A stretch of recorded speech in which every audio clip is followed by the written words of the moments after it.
संस्कृत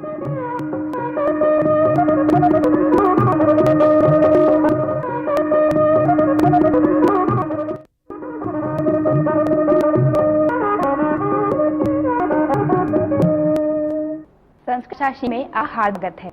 पूर्व में हमने अपेक्षा शब्द का अभ्यास किया है।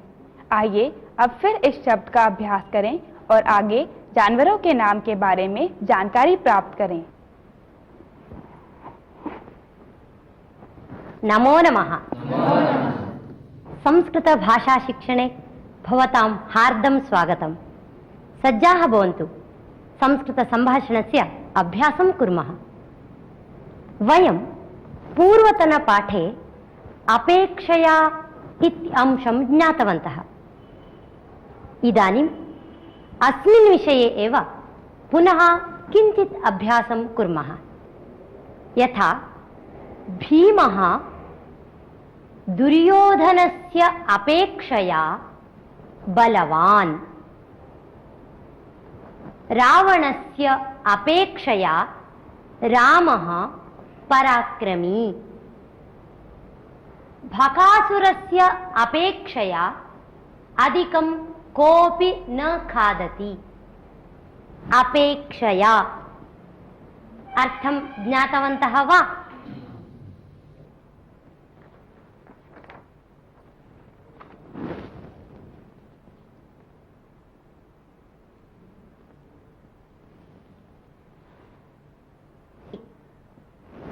एतान् शब्दान् उपयुज्य अपेक्षया इति योजयित्वा वाक्यं वदामः।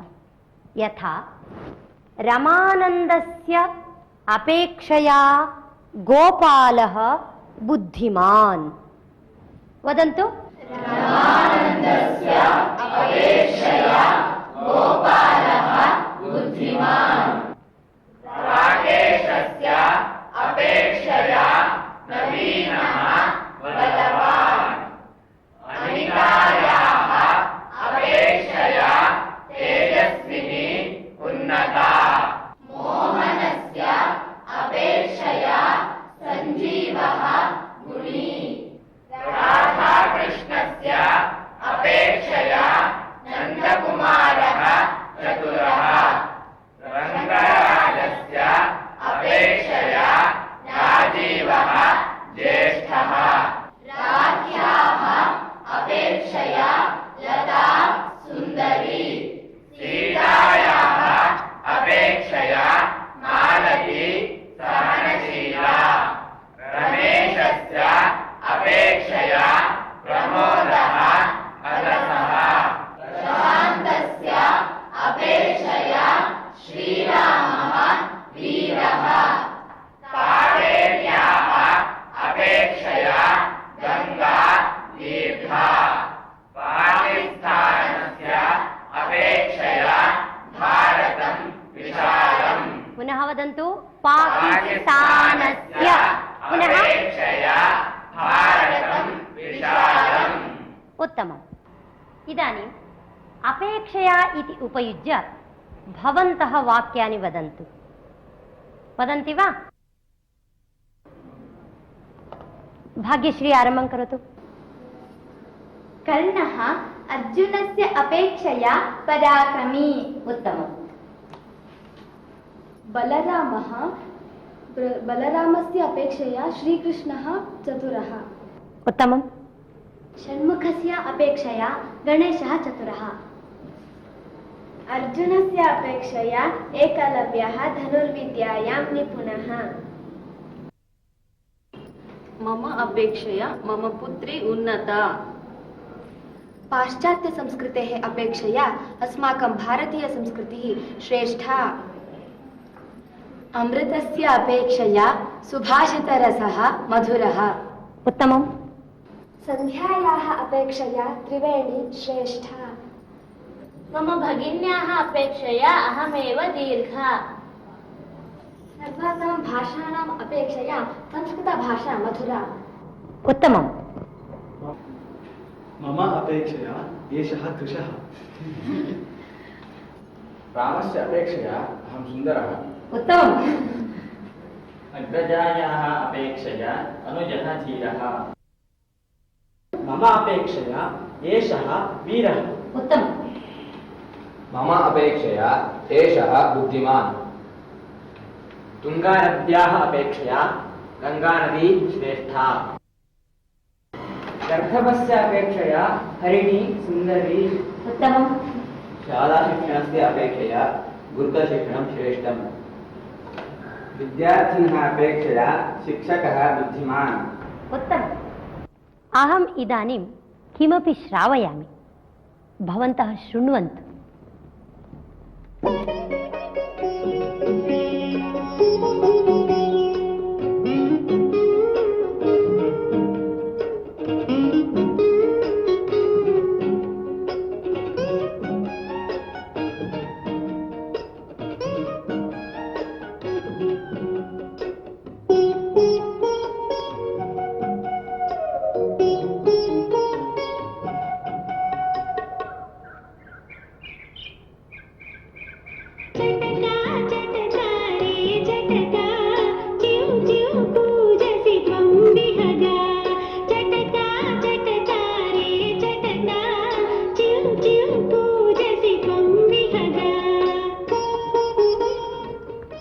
गीतं मधुरम् अस्ति खलु?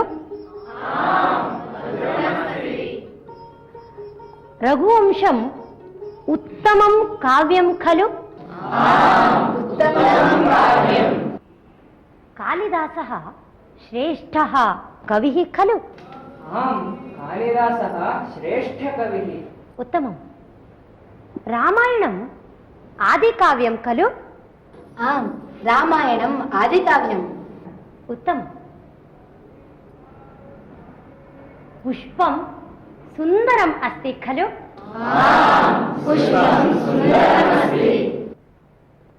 खलु इत्यस्य अर्थं ज्ञातवन्तः खलु? भवन्तः खलु योजयित्वा वदन्तु। यथा अद्य शैत्यम् अधिकम् अस्ति। अद्य शैत्यम् अधिकम् अस्ति खलु? एवं वदन्तु। पुनः वदामि, अद्य शैत्यम् अधिकम् अस्ति।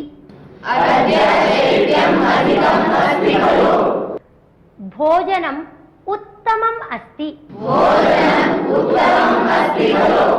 परीक्षा सन्निहिता। परीक्षा सन्निहिता खलु? माता कुशलिनी। पिता वित्तकोशे कार्यं करोति। अनुजः विदेशं गतवान्। इदानीं पुनः एकम् अभ्यासं कुर्मः। अत्र एव गणद्वयं कुर्मः। भवत्यः एकं वाक्यं वदन्तु। भवन्तः खलु योजयित्वा तदेव वाक्यं पुनः उच्चारयन्तु। अनन्तरं भवन्तः एकं वाक्यं वदन्तु। भवत्यः खलु योजयित्वा पुनः उच्चारयन्तु। आरम्भं कुर्मः। सुदर्शनः सज्जनः। खलु? सर्वे वदन्तु। सुदर्शनः सज्जनः खलु? उत्तमम्। अश्वः शीघ्रं धावति। अश्वः शीघ्रं धावति खलु? भरतनाट्यं रमणीयम्। भरतनाट्यं रमणीयं खलु? सङ्गणकं बहूपयुक्तम्। सङ्गणकं बहूपयुक्तं खलु? श्रुतिः बुद्धिमती। श्रुतिः बुद्धिमती खलु? विद्यालयस्य परिसरः बहु सुन्दरः। विद्यालयस्य परिसरः बहु सुन्दरः खलु? इदानीं भवन्तः वाक्यानि वदन्तु। खलु इति उपयुज्य वाक्यं रचयन्तु। रामः पराक्रमी खलु? भावचित्रं सम्यक् अस्ति खलु? सन्ध्या बुद्धिमती खलु? सीता दीर्घा खलु? अस्माकं देशः सुन्दरः खलु? उत्तमम्। अरण्यं भयङ्करं खलु? भवती सम्यक् नृत्यं करोति खलु? वाटिका अतीव प्रशान्ता खलु? एतत् कङ्कणं खलु? उत्तमम्। बकासुरः बहु खादति खलु? संस्कृतगीतं सुश्राव्यं खलु? पाणिनिः बुद्धिमान् खलु? उत्तमम्। वृक्षे पत्राणि सन्ति खलु? भीमः बलवान् खलु? संस्कृतभाषा सुन्दरा खलु? सुन्दरी खलु? पुनः वदतु। संस्कृतभाषा सुन्दरी खलु? उष्ट्रः उन्नतः खलु? इदानीं बहु आतपः खलु? उत्तमम्। विमानयानम् आह्लादकरं खलु? इयं संस्कृतकक्षा खलु? आप आएंगे ना? इस तरह का वाक्य बताने में हम भवान आगमिष्यति खलु ऐसे वाक्य का प्रयोग करते हैं। अहो, कुक्कुरः भषति। कुक्कुरः कुक्कुरः भौ भौ भौ इति भषति। कुक्कुरः कथं भषति? कुक्कुरः कुक्कुरः किं करोति? कुक्कुरः गृहस्य रक्षणं करोति। कुक्कुरः गृहस्य रक्षणं करोति। कुक्कुरः वदन्तु।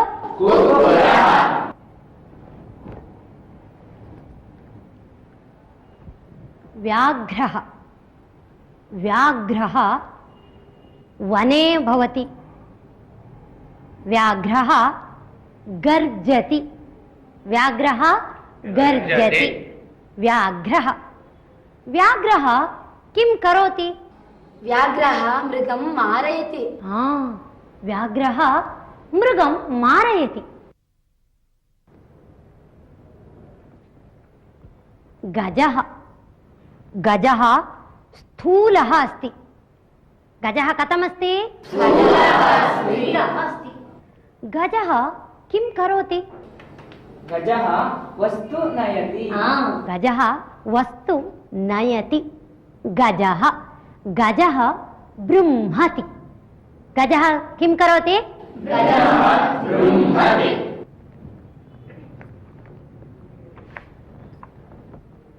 मार्जालः मार्जालः म्याऊ वदति। मार्जालः कथं वदति? मार्जालः मार्जालः वदति। मार्जालः किं पिबति?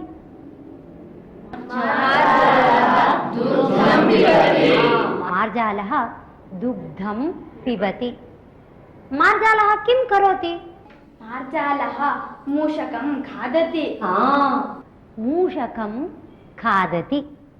मार्जालः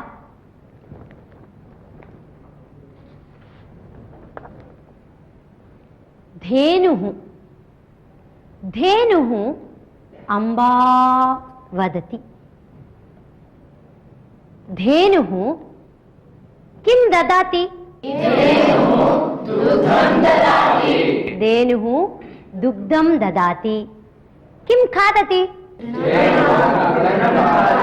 भवान् वदतु। धेनुः तृणं खादति। धेनुः तृणं खादति। धेनुः धेनुः वदति।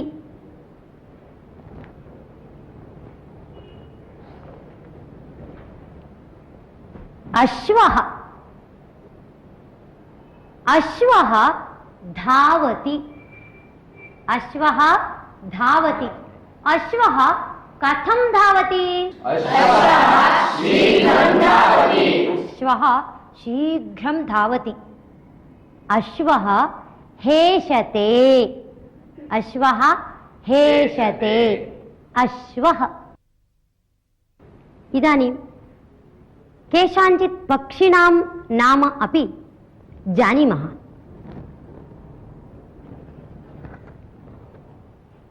काकः काकः रटति। काकः रटति। काकः कथं रटति? काकः का का का इति रटति।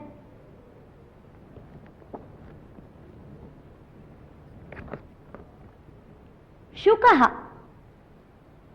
शुकः सुन्दरः अस्ति खलु? शुकः शुकस्य वर्णः कः? शुकस्य वर्णः हरितः। शुकस्य वर्णः कः? हरितः।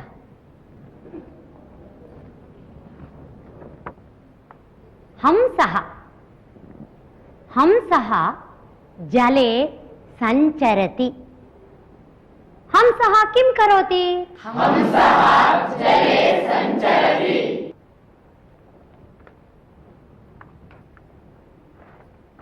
चटकः चटकः चिल्लति। चटकः चिल्लति। सिंहः गर्जति। व्याघ्रः गर्जति। गजः बृंहति। वृषभः नर्दति। अश्वः हेषते। मार्जालः वदति। कुक्कुरः भषति। चटकः चिल्लति। काकः रटति। जानवरों के नाम को संस्कृत में कैसे बताना है यह आप जान गए होंगे। काकः रटति कथम्? काका इति किल काका इति किल। धेनुः वदति कथम्? अम्बा इति किल अम्बा इति किल। बिडलः वदति कथम्? मियाव् इति किल मियाव् इति किल। चटकः वदति कथम्? चिउ चिउ इति किल चिउ चिउ इति किल। कुक्कुरः भषति कथम्? भौ भौ इति किल भौ भौ इति किल। बेकः करोति कथम्? बा बा इति किल बा बा इति किल। अजः वदति कथम्? मै इति किल मै इति किल। सर्पः करोति कथम्? बुस् बुस् इति किल बुस् बुस् इति किल। पिकः कूजति कथम्? इति किल इति किल। वयम् इदानीम् एकं सुभाषितं शृणुमः। सुलभाः पुरुषाः लोके सततं प्रियवादिनः अप्रियस्य च पथ्यस्य वक्ता श्रोता च दुर्लभः सुलभाः पुरुषाः लोके सततं प्रियवादिनः अप्रियस्य च पथ्यस्य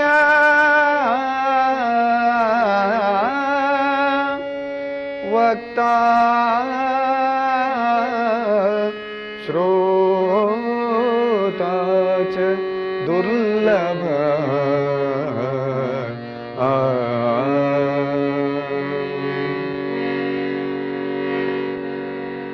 इदानीं यत् सुभाषितं श्रुतवन्तः तस्य तात्पर्यम् एवमस्ति। लोके प्रियवाक्यानि वक्तुं सर्वेपि उत्सहन्ते एव, तथैव श्रोतुम् अपि बहुजनाः सज्जाः भवन्ति। अप्रियं किन्तु हितकरं तादृशवचनानि केचन एव वदन्ति, तथैव तानि वचनानि श्रोतुं केचन एव उत्सहन्ते। अतः एव लोके अप्रियस्य पथ्यस्य वचनस्य श्रोता वक्ता द्वौ अपि दुर्लभौ। हमेशा प्रिय बोलने वाले पुरुष इस लोक में बहुत हैं, किंतु अप्रिय और ग्राह्य वचन के वक्ता और श्रोता दोनों ही बहुत कम है। अहम् इदानीम् एकां कथां वदामि। महाराजस्य विक्रमादित्यस्य औदार्यं प्रसिद्धमेव। विक्रमादित्यः परम उदारः प्रजारञ्जकः च आसीत्। सः प्रजानां कष्टपरिहारार्थं सर्वत्र सदा सञ्चारं करोति स्म। एकदा अश्वारोही विक्रमादित्यः अरण्यमार्गे एकाकी एव गच्छन् आसीत्। सन्ध्याकालः सन्निहितः इति शीघ्रं वनात् बहिः गच्छामि इति चिन्तयन् आसीत्। तावता एव दूरे कस्याश्चित् गोः आक्रन्दनं श्रुतम्। तां दिशाम् अनुसृत्य एव विक्रमादित्यः तत्र गतवान्। तदा वर्षाकालः आसीत्, अतः नदीषु प्रवाहः आसीत्। भूमिः सर्वथा पङ्किला आसीत्। सर्वे गर्ताः अपि जलेन पूर्णाः आसन्। एतादृशे कस्मिंश्चित् मलिनगर्ते काचित् गौः पतित्वा आक्रन्दति स्म। एतद् दृष्ट्वा महाराजः गोः रक्षणार्थं स्वयमेव पङ्कम् अवतीर्णवान्। किन्तु सोऽपि पङ्के निमग्नः इव अभवत्। रात्रिः इत्यतः एकाकी एव धेनुं रक्षितुं सः न शक्तवान्। धेनुः अपि प्राणभीत्या उच्चैः आक्रन्दति स्म। तत् श्रुत्वा कश्चन सिंहः तत्र आगतः। सः गां खादितुम् इष्टवान् च। तदा तत्र विद्यमानः अश्वः सिंहं दृष्ट्वा पलायनं कृतवान्। इदानीम् एकाकी महाराजः गां रक्षितुम् इच्छति, किन्तु सिंहः गां खादितुम् इच्छति। अतः महाराजः सिंहस्य भयजननार्थं स्वस्य कोशात् खड्गं स्वीकृतवान्। यदा यदा सिंहः गां खादितुम् आगच्छति, तदा तदा एषः महाराजः खड्गं दर्शयन् तं सिंहं भाययति स्म। गर्तस्य समीपे एकः वटवृक्षः आसीत्। तत्र स्थितः कश्चन शुकः एतत् सर्वं पश्यन् आसीत्। सः महाराजम् उक्तवान्, भोः राजन्, अस्याः गोः मरणं सन्निहितम् अस्ति। भवान् एतां सिंहात् रक्षति चेदपि किमपि प्रयोजनं नास्ति। यतः पङ्के पतिता धेनुः प्रातःकालात् पूर्वमेव निमज्जति। वृथा भवतः प्राणत्यागं करोति। अतः भवान् व्यर्थं कार्यं त्यजतु। इदानीं सिंहः एकः एव अस्ति। घण्टाभ्यन्तरे सिंही अपि अत्र आगच्छति। किञ्चित् कालानन्तरम् अन्ये क्रूरजन्तवः अपि आगच्छन्ति। अतः व्यर्थकार्यं परित्यजतु। भवतः प्राणरक्षणार्थम् अस्य वृक्षस्य उपरि उपविशतु इति। शुकस्य वचनं श्रुत्वा महाराजः उक्तवान्, भो शुक, मद्विषये तव प्रीतिं ज्ञात्वा सन्तुष्टः अहम्, किन्तु अनीतिमार्गं भवान् न उपदिशतु। यतः स्वस्य प्राणरक्षणार्थं कृमिकीटादयः अपि यतन्ते, किन्तु यः अन्येषां प्राणरक्षणार्थं जीवति सः एव धन्यः। मम प्रयत्नेन लाभः भवति वा न वा अहं न जानामि, किन्तु गोः रक्षणं मम कर्तव्यं। मम प्राणान् पणीकृत्य वा अहम् एतां धेनुं रक्षामि एव इति उक्तवान्। ततः राजा प्रातःकालपर्यन्तमपि गोः रक्षणं कृतवान्। प्रातःकाले सिंहरूपेण स्थितः देवेन्द्रः स्वस्य रूपं प्राकटयत्। गोरूपेण स्थिता भूदेवी, शुकरूपेण स्थितः धर्मः चापि स्वस्वरूपं प्रकटितवन्तौ।